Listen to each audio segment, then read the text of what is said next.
Hey, what's up, Spence? How you guys doing? So Spence, you look at this secondary, and I mean, even as big as JL and Tyreek are, with you guys replacing both cornerbacks, I don't think many people thought that was going to be the strength of your defense this year. Please correct me if I'm wrong, but I mean, you look at this secondary, and they've more than doubled their interception output from last season already. What is different about this group of guys this year? Yeah, I mean, it's just been so cool to see him grow, and obviously, just like anything, after a loss or after a win, there's still so much that we are excited to keep taking steps in, Ron. You know what I mean? It's always that, the saying is, you lose a game, it's never as bad as you think, and then you win a game, it's never as good as you think, type of a deal. So I'm excited for our guys to keep taking steps. That whole group, man, I mean, they come to work every day, and cool to see them start to see their hard work paying off. And just like anything, I mean, us coaches are going to keep showing them how to continue to prep and grow and how they're ready to play these games. But I really, just like the rest of our guys, I still think that our best football is in front of us if we continue to grow it. But those guys are doing some really good things, and I'm proud of them. And I'm also proud of them to stay humble and hungry and keep growing. And I know you guys were going with like a 6 DB set to match Utah State splits on Saturday, but I feel like we saw DJ Schramm in at linebacker almost as much as we saw Riley Wimpy. Was Wimpy on some sort of snap count, or is that just a product of Schramm earning more playing time? Yeah, it was just a package deal that we were using for Utah State. It had nothing to do with any of the fact that DJ done some really good things, and having him kind of work in rotation was really all it was. I mean, Riley feels great, and he did some really good things when he was in, but just trying to kind of keep that dependable depth growing. And DJ did some good things, and so he got some reps on Saturday and did some good things with it. Thanks, Coach. Thanks, Ron. How's it going, Spencer? What's up, Jay? I mean, Spencer, at this point in time, how concerned are you that you're going to lose Scott Matlock to the offense? There's no doubt. It was funny, Jay. Like, up in the box, watching the play go down, and I'm like, oh, Scotty's wide open. And then they throw it to him, and I'm like, oh no. And then he catches it, and I see I've never seen the defensive side of the sideline more excited than I did when Scott Matlock caught that touchdown. So it's just the camaraderie that comes through that, and it was a great play call by Coach Plow, and it was just cool to see Scott do that. And he's been working it, through fall camp, through the whole time, and cool seeing him catch that one on game day was awesome. I know, whatever. Sometimes stats don't tell the whole story and all that. I get that. JL has been tremendous. I mean, he is second in the country in tackles per game right now. It goes back. I mean, would you want your safety second in the country in tackles per game? Is JL special, or do other things have to happen to maybe knock down that total a little bit? No, our defense is really, the boundary safety is going to make a lot of tackles and how we set up, our defense here. It's been that way for years. I'm not taking anything away from JL. He's done some phenomenal things. He's obviously does some things in the field. You're like, that's a special young man. But just like anything, him, our secondary, our linebackers, our D-line, our entire defense is, there's some really good things on Saturday. I'm really proud of those guys, but there is a lot that we still need to continue to grow in, to continue to be the defense that I believe we can be. Same with JL. I mean, he's done some awesome things through these first 4 games. But it's awesome to see him keep taking steps to grow. And as he does that, once again, I just continue to believe that his best football is in front of him. Thank you, Spencer. Thanks, Jeff. Spencer, I know you guys are obviously getting a lot of turnovers and you're limiting teams' points, but it still seems like the explosive plays at times is an issue, especially in a game like this where they've got some explosive players on offense. I mean, how important is it to try to start limiting some of the big plays? Oh, it's huge, BJ. I mean, to your point, we gave up too many yards, and it's on explosive plays. There's the run pass explosive plays really was what hurt you in those yardage situations. And I'm proud of our guys and how they responded when those came up, either in the red zone or what have you. But we can't give those up.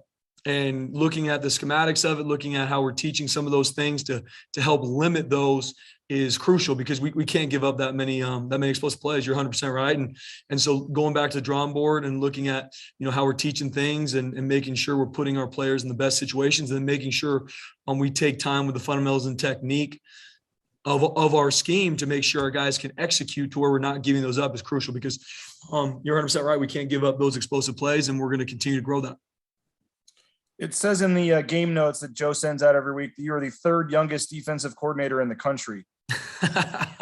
What I know we've talked to you about your quick rise and stuff, before, but what's this like to be 32 years old and be the defensive coordinator running a defense for a program like Boise State? You just think about what your dreams were as a growing up or when you got into coaching or whatever, but to be where you are right now at 32, the third youngest defensive coordinator in the country, I think seventh youngest coordinator on either side of the ball. What's that mean to you? No, I appreciate it, BJ. I mean, first and foremost, obviously very humbled to be here. I thank the good Lord every single day, because it is a huge blessing for me. And I tell my players this, and obviously you guys know this, like I love this place. I love Boise State, love working for Coach Avalos and being here. And so, I mean, it's a dream come true for me, BJ. Really one of those things you end up pitching yourself every morning because of the kids I'm around, this place. Wouldn't want to be any other place in the country. And I really do mean that. And that's, and I think a lot of people can say that, but in this business, so many people want to jump around and move. And I don't know what the good Lord has for me and my family, but I love being here, man. And it's just coming to work every day to see our players who want to work, love football, are tough, are disciplined. It's just a huge blessing. Being in the seat I'm extremely thankful. I'm the product of a lot of people taking time to help me grow, and still am. I mean, I pick more people's brain on a daily basis, either here or outside of this facility, than anybody, because just like we tell our players, like you were saying, Ron, is there are some really good things that we did on Saturday, but a lot of things we got to clean up, me included. And you're always kind of going through that list of growth and what we can improve on. And that's where it always comes back to us, that humble and hungry. But, I'm just so thankful to be in the seat I am and so humbled by it. And like I said, it truly is a dream come true for me to be here, and excited just to continue to help these players grow, to really learn what it means to work hard and achieve things in football, because it's going to be no different when it's life for them. Appreciate it, sir. Thanks, BJ. John, Bob, Mike. Spencer, we talked about the interceptions and 7 on the season so far. Coming into this season, we didn't know much about Kane Ione, and we knew a lot about Giron, but not as the coach. How much have they been responsible for the way the secondary is playing this year, man? Oh, they're doing an awesome job. Coach JJ, Coach Ione are doing a phenomenal job with the secondary. Coach Collins, we kind of break all our emphasis up into, a certain coach has an emphasis, and Coach Collins and Coach Johnson really focus on the takeaways, even though our whole staff focus on it. And he's just done a great job bringing emphasis to it, creating habits in practice. But Coach JJ and Coach Ione have done a great job with our secondary. And I know, just like the other coaches on our staff, Coach Miley, myself, is just looking at the things, praising the habits that our guys are doing that are promoting these takeaways, but also using, a microscope to look at the things that didn't go our way or things that we did not do well, and getting those fixed. Because you guys know, winning can be a great deodorant to where you're like, oh, we won, everything's great. But if you don't fix those problems, especially in the wins, they will come back, and they will come back in a major way. And so I'm very, like I said, proud of our guys. And that's what I told them this morning, very proud of them, but I'm also very paranoid the fact that there's some things that we need to continue to grow in across the board. And we need to, especially coming this Saturday and obviously down the stretch. It's tough coming back from an injury. I get it, but I'm sure Dimitri Washington isn't where he wants to be statistically. Maybe he's not where you expected him to be. Could you talk about what's going on with Dimitri? I remember last year you were saying this kid's got an NFL future, and maybe he still does. But what's up with the slow start? We just don't see Dimitri out there making plays as much as we're used to seeing. Yeah, no, and I still really do believe that's in his future if he continues to grow. I really do. And to your point, coming off the injury that he had against Air Force last year, it was a brutal injury. And, he's one of the hardest workers on our entire team. And he wore our trainers out for 8, 9, 10 months to get back to where he can go through fall camp, to be able to play in these games. But I think just like anything, it takes some time to really get your body back to be explosive enough to be able to make the plays you need to, especially at that position. He's one of the smartest football players that we have on our team, but still getting your body to be able to react the way you need to, especially on the edge and what we have our edge players do. It's such a dynamic position for our defense to where, everything really rolls around how dynamic those guys can be, from how they rush the passer to how they drop to how they set edges in the run game. And he's taken a lot of steps from game one to now. And I'm excited just to see him continue to get healthy, continue to feel extremely confident on that knee. And I really believe we're going to see his production rise. But like I said, he's handling his business here in the facility and how he preps. And I just know little by little his body is going to continually meet him there, and the production is going to be there. Thanks, Spence. Thanks, John. Let's talk a little bit about Carson Strong. What makes him a good quarterback, and what concerns you most about playing him? Yeah, I mean, Carson Strong, there's projected one of the top picks in the 2022 NFL draft, if not the number one overall. And you can see it. I mean, he can make every throw. He's patient in the pocket. I mean, you get him off his spot with pressures and he can still, make that deep comeback on the far hash. I mean, he's an NFL arm talent, and I'm obviously not the only one saying that. And so, just doing a lot of things to combat that's going to be crucial. And the thing about it too, I mean, I think Carson Strong is obviously one of the best quarterbacks in the entire country, but he has some weapons around him that are extremely dynamic as well. And my hat's off to Coach Norvell and the offensive staff that, they also, got some big tailbacks. They do a good job mixing up the run game. They got some long tight ends that can run. And obviously they got some receivers, number 7 just being one of them, that can absolutely go. And they will run past whoever's covering them. At least they've shown that on film. And Carson Strong can make all those throws. And no matter what, you can see him in the competitor he is, and he's making those throws in the first quarter. And if he doesn't make them, he's going to make them the next time he gets a shot at it. And so, like I said, I've never met him one time in my life, but I feel he's a competitor and a leader. And I can see why he gets the accolades he's getting. And then success this past week and really throughout the season defending in the red zone. So why do you guys think you've been pretty good in the red zone? Yeah, I mean, I'm very proud of our guys and how they respond in the red zone. I think it goes to a lot of things, just our guys just continuing to stay in the fight and knowing that even though you get down there, our big mentality in the red zone is 3 or nothing. We want to keep guys to field goals and keep them out of the end zone no matter what happens. And no different in any other defensive play. You're always responding to either a good play or a bad play, and how you respond is everything.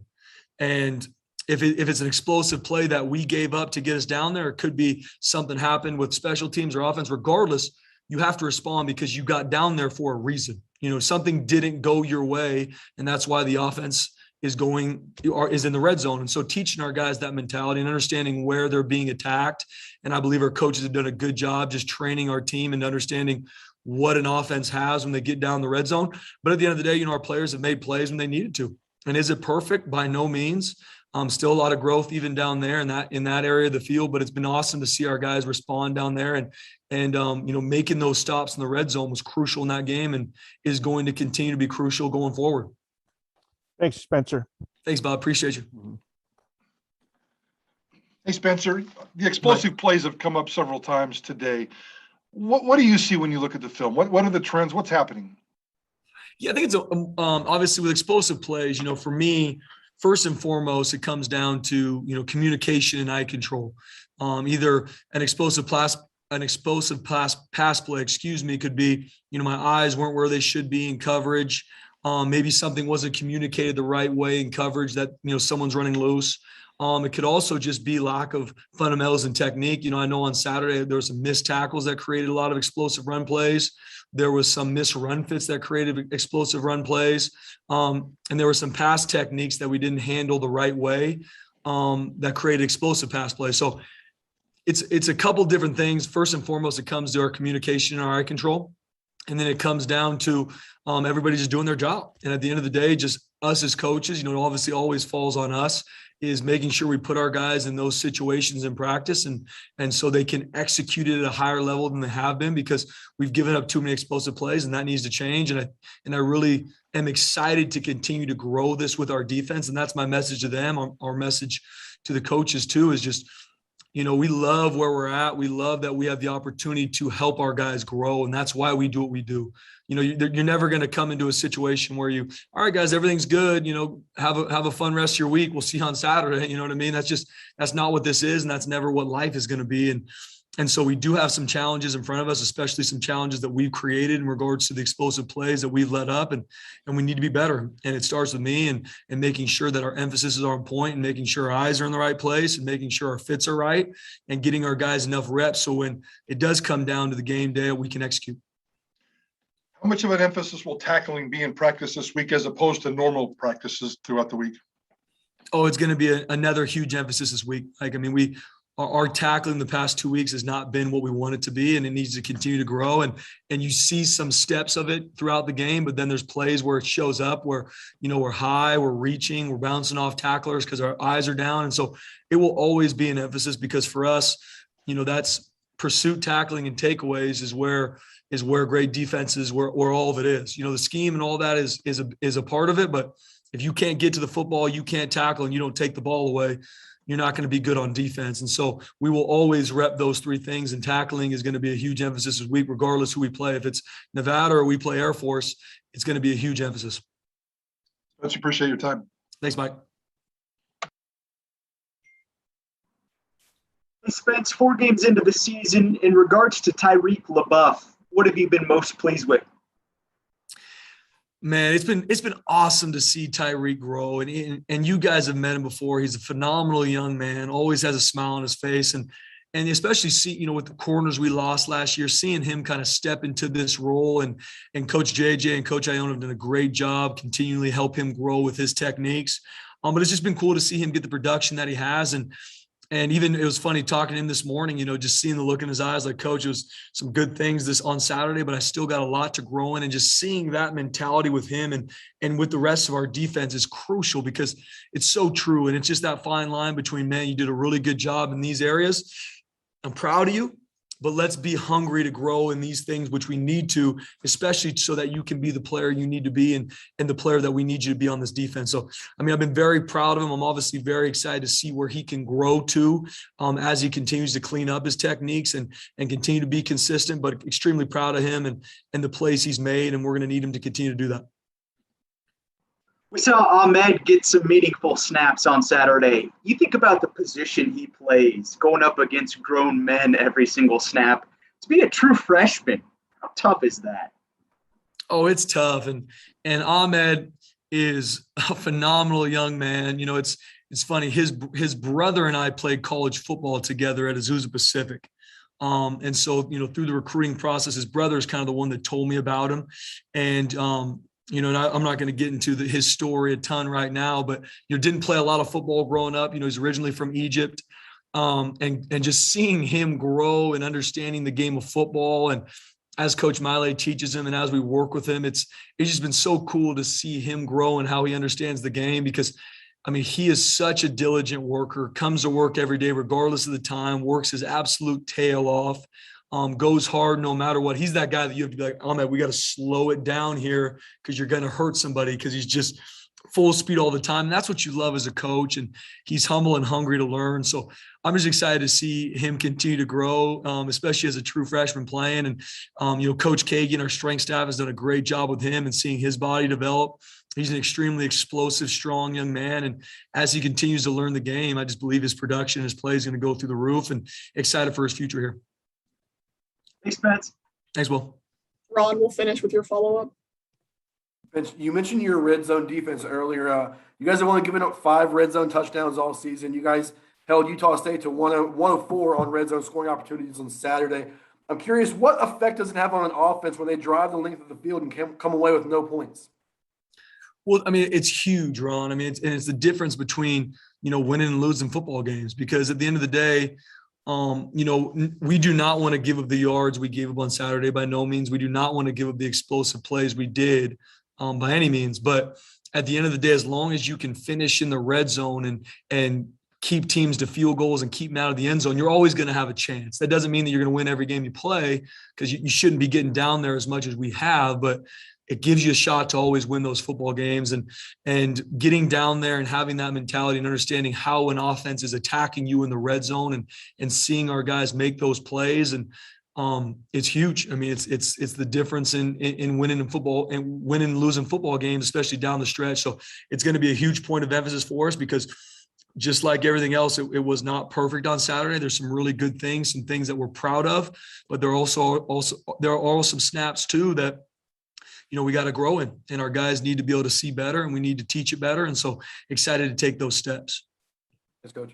Thanks, Ron. All right, Coach. Thank you so much for your time. Appreciate you guys. Have a good one.